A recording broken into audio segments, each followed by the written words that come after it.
We like to dry camp, and that means we rely on the water stored in our onboard RV water tank for all fresh water. We weren't confident that this water would be safe for drinking. This resulted in us having to hit the store every few days, buy jugs of fresh water, and then find a place to store these somewhere in our RV. We got tired of purchasing bottled water and decided to add an extra layer of protection by installing an Acuva ArrowMAX 2.0 UV LED water treatment system. Now we can safely drink water directly from our onboard RV water tank.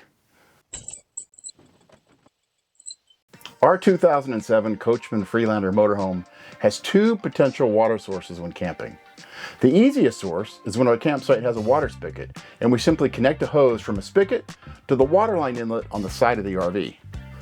The water provided at campgrounds should be safe to drink, but we always run it through a Blue-Tech 3-stage filter system before it even enters our RV's fresh water plumbing. We spend more than 50% of our camping nights dry camping.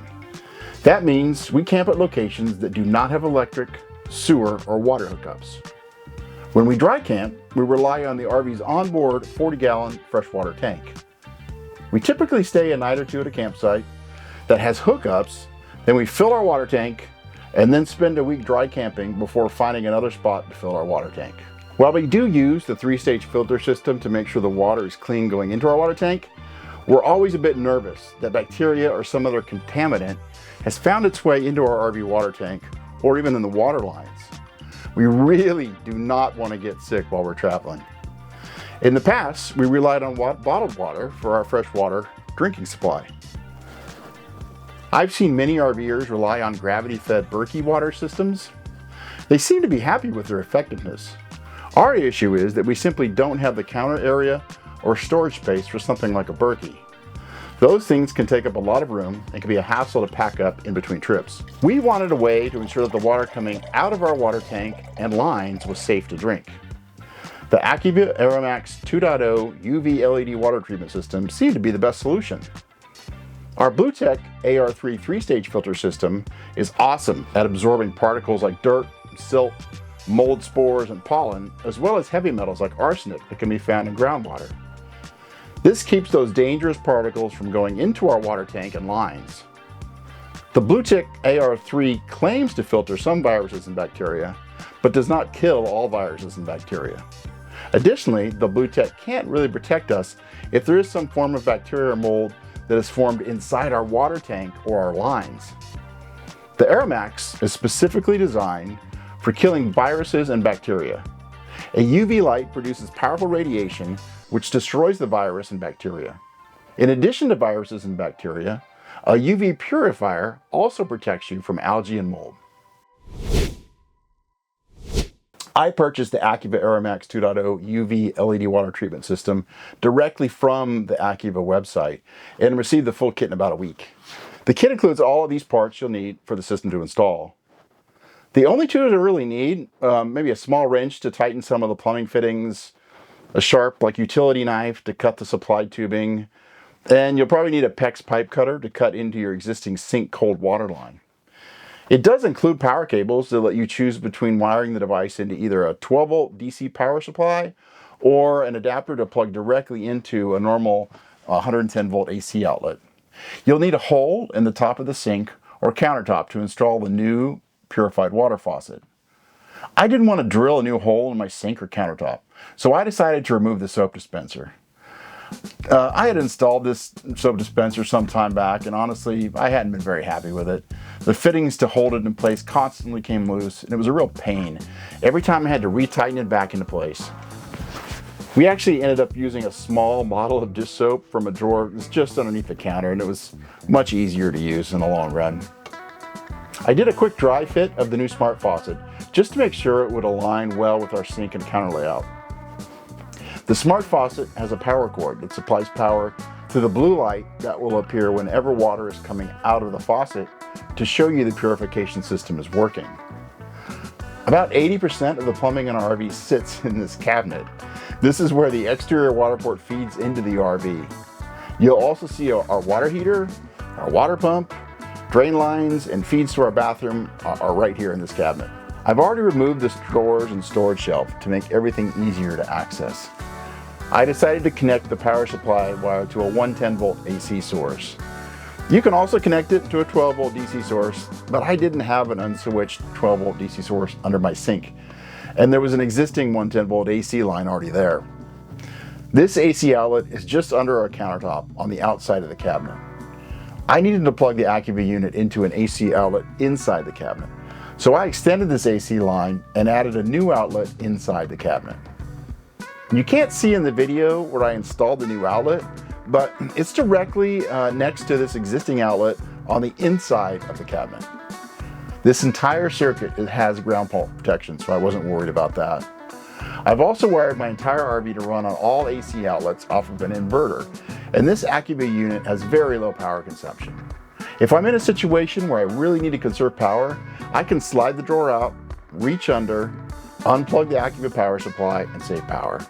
Space is tight in this cabinet.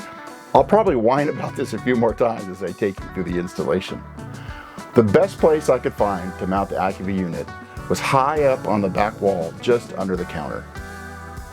This would give the drawer beneath it room to clear when fully slid in it. I did a quick dry fit and it looked good at this point. It uses a metal DIN bracket to mount. The back wall that I plan to mount this to is very thin structurally. I don't trust just wood screws to stay secure enough as we go down some pretty bumpy roads. I decided to use double-sided 3M VHB tape. This made it easier to mount the DIN bracket to the back wall. I did still screw the bracket in place for additional support.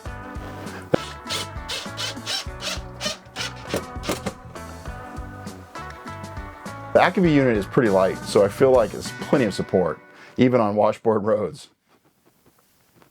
The next step is to cut into the fresh water line that goes into the sink's existing cold water supply. You can see here that both of my hot and cold water sink lines already had PEX connectors from prior plumbing installations. I decided the best place to cut that cold water line was simply to cut out the existing connector. You never know how much water is going to spill out when you cut one of these water lines. I did have the water pump turned off, and the RV was not connected to an exterior water hose. I put down a towel just in case gravity drained the water a bit when I cut the line. I used a PEX pipe cutter to cut out the existing connector.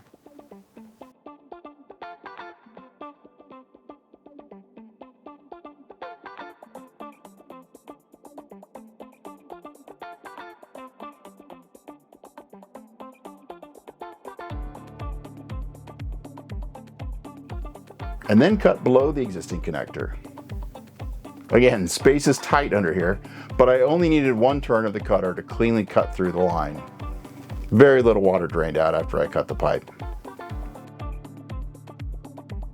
This is the new SharkBite type T connector that is provided in the installation kit.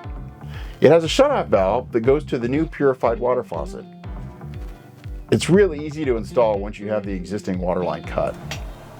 It slides onto the PEX line and you feel it snap into place.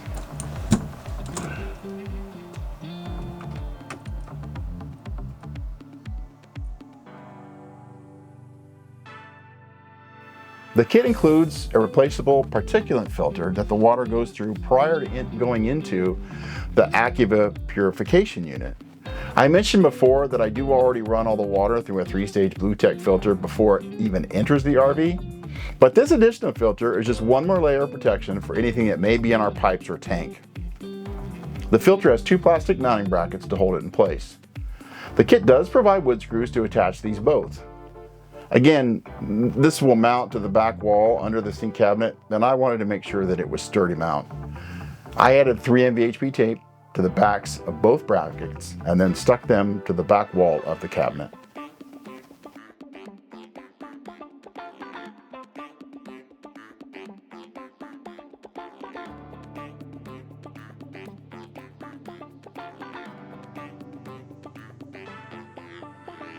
Then I further secured the brackets with wood screws.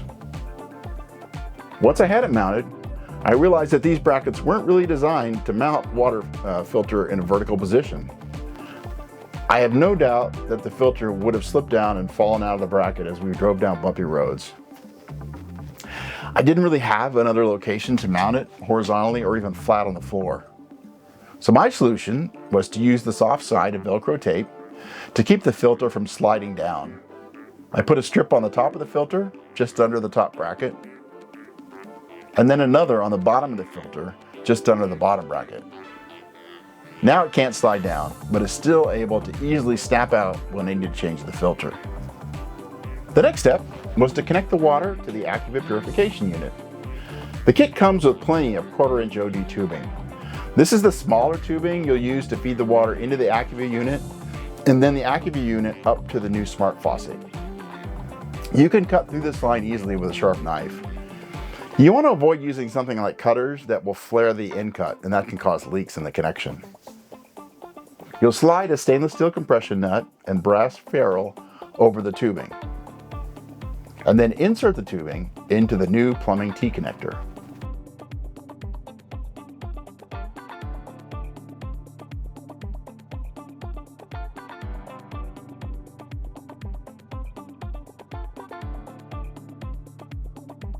Hand tighten the nut first, and then use a wrench to tighten it down good. You're going to see later in this video that I didn't tighten it down enough and ended up with a leak at this fitting.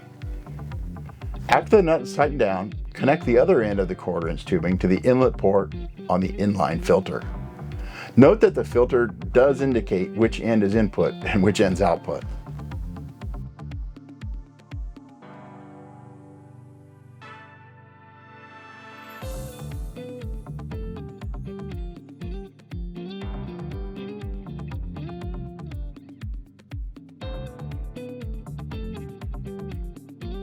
Next, I took a rough measurement of the 1/4 inch tube needed to run from the inline filter to the Acuva unit.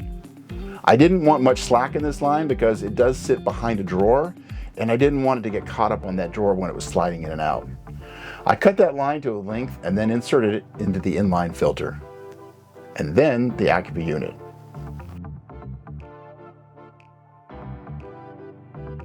There is a port on the far right side of the Acuva unit. That is the water inlet.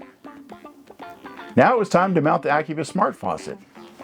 You can see here that once the faucet body is dropped into the hole on the top of the sink, there's a plastic spacer with a rubber gasket that goes under the sink.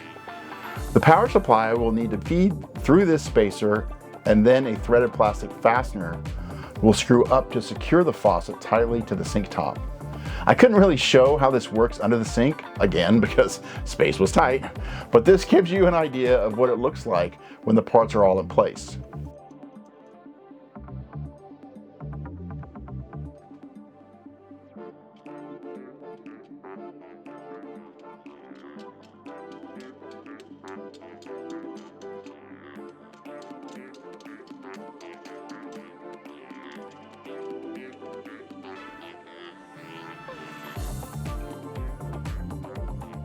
I fed the smart faucet power supply wire down through the sinkhole.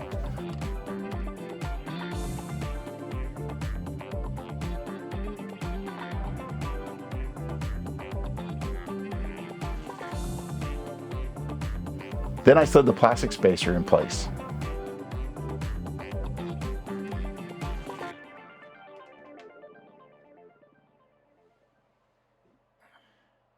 And finally, I had to reach way under and feel for that long smart faucet mounting bolt. Slowly screw the threaded fastener all the way up to the counter, and then tighten it by hand as tight as I could. That threaded fastener does have texture on it, so I was able to get a good grip, and it's pretty secure. Now we needed to connect the 1/4 inch tubing from the Acuva outlet portlet to the new smart faucet. One end will simply snap into the Acuva unit, but the other end needs to use a stainless steel compression nut to connect to the smart faucet.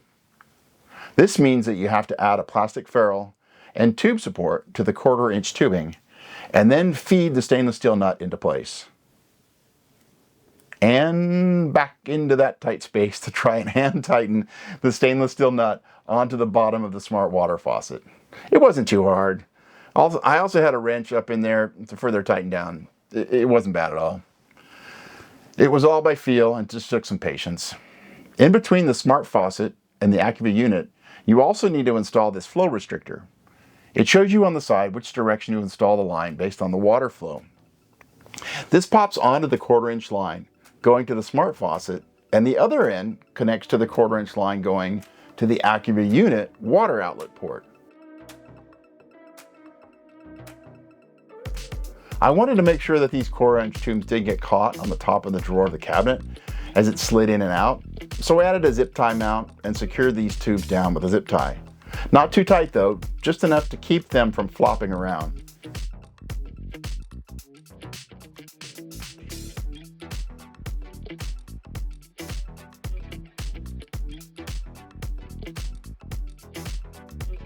Now time to connect it to the power. I fed the wire from the smart faucet around all the plumbing and connected it to the smart faucet outlet on the Acuva unit. It's got a small hole right in the middle of the Acuva unit where you pop it in. There was a lot of excess wire, so I just bundled it up and sort of attached it out of the way of the drawer. The wire that connects from the Acuva unit to the AC outlet screws into the far left side of the Acuva unit.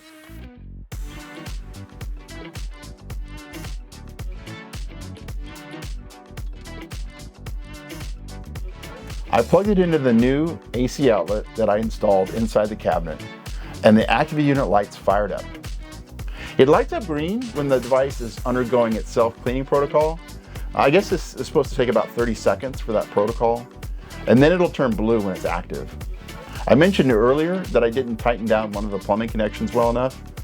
This was obvious as soon as I turned the water pump on. It only took a few more turns of that nut, and the leak was solved. I double-checked all the other connections and they were all good and dry. I had recently sanitized and drained my water tank and lines, so the first time that I turned the new smart faucet on, it had to push all the air out of the lines, so it was kind of noisy. There was also about 5 seconds where charcoal appeared in the water coming out of the smart faucet. And I think this is probably just from the new inline filter. It's probably a charcoal filter. Then it was pumping fresh, clean water. I think the level of difficulty of this project really depends on the space you have to work with under your sink. Mine was limited, as I've complained about, and I didn't have a lot of options for mounting the Acuva unit and the inline filter. The second challenge is wiring. The only DC power line I had inside my sink cabinet was to power my water pump. And those wires ran through the walls to switches in the living room and bathroom. You may have easier access to a DC power line in your RV. I was really okay with adding another AC power outlet because it was so close to an existing outlet that I already had. The Acuva unit really doesn't consume very much power, and if I need to, I can easily unplug that unit if my batteries are running low in the RV and I need to save power. I hope you found this video helpful. If you have any questions or ideas that might make this project easier for others, please leave them in the comments below.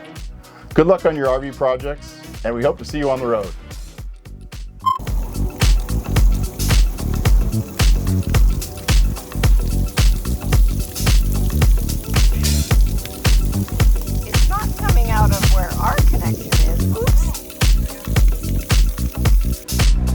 Never easy, honey.